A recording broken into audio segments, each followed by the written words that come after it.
아무래도 부동산 기사는 읽다 지치는 것 같아요. 너무 어렵고 뭐 쉬운 기사도 있는데 대부분이 그냥 인터넷에서 클릭하다 보면 갑자기 어느 날 클릭했는데 너무 어려운 게 나오는 거예요. 또 클릭했는데 또 너무 어려워. 그래서 읽다가 에라이 안 읽어하고선 이렇게 넘기시는 분들이 많은데, 부동산은 주식과 달리 시장이 굉장히 천천히 흘러가거든요. 그러니까 매일매일 막 꾸준히 막 정독하면서 막 밑줄 그면서 막 읽고, 또 어떤 분들은 스크래퍼라고 하니까 그거를 막 신문지를 오리고 붙이고 혹은 막 그거를 막 꼼꼼하게 보시는데, 부동산은 절대 그럴 필요 없고요. 나무보다는 오히려 숲을 보는 능력을 초반에는 키우시는 게 더 좋습니다. 그러니까 전체적으로 어떻게 흘러가는지, 시장의 분위기가 어떻게 흘러가는지를 보셔야지, 꼼꼼하게 보시다가는 이런 거죠. 막 열심히 코끼리를 막 장님이 만지는데 다리만 열심히 만져서 와, 코끼리는 이렇게 호수처럼 생겼구나. 그래서 진짜로 실제로 주변 친구들과 얘기하면은 부동산 시장을 이해는 하고 있는데 뭔가 되게 왜곡된 한쪽만 알고 있는 그런 느낌이 드는 분들이 있어요. 그거는 기사를 너무 한 방향만 계속 읽으셔서 그래요. 근데 그거보다는 초반에는 대충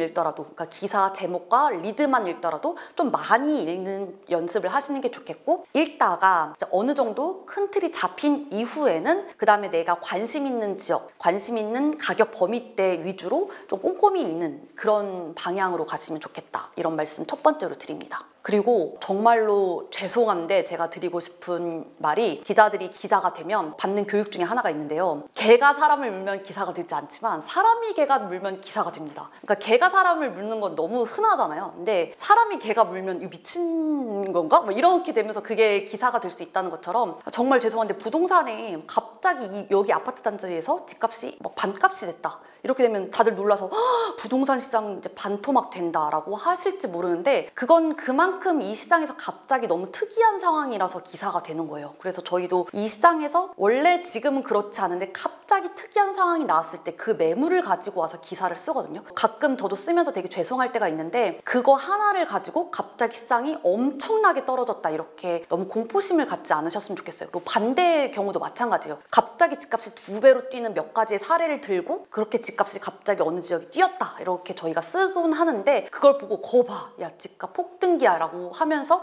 갑자기 동요하시는 분들이 많아서 저도 약간 가끔 양심에 찔리는 때가 있습니다. 그러니까 이런 기사를 보시면 아, 이런 단지의 집값이 뛰었구나, 그냥 이 정도로만 아시고 그냥 넘어가시는 게 현명한 시장을 파악하는 방식입니다. 근데 그 아래 댓글이 너무 악플이 달리면서 막 시장에 대해서 잘못 판단하시는 분들이 많아서, 아, 기사란 게 원래 그렇구나, 특이한 현상이 일어났구나, 이런 조짐도 있구나 라는 정도로 이해하시고 너무 동요하지 않고 기사를 좀 파악하셨으면 좋겠습니다.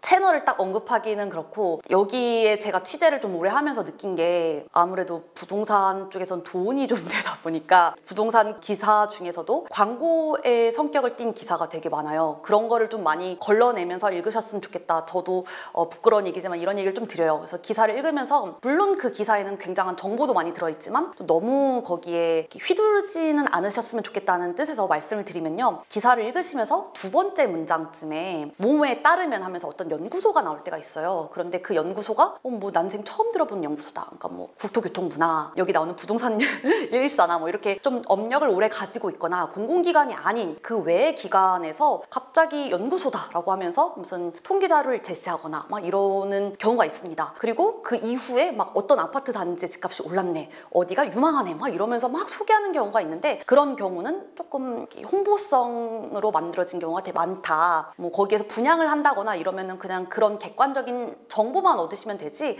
뭐 그게 유망해서 그래서 사야겠다 뭐 이렇게까지 연결하지 않으셨으면 좋겠다. 그런 홍보성 기사가 좀 다소 혼재돼 있기 때문에 읽으실 때 좀 주의하셨으면 좋겠다. 그러니까 반드시 출처가 어디인지, 내가 믿을 만한 기관인지 확인하셨으면 좋겠다는 얘기 드립니다.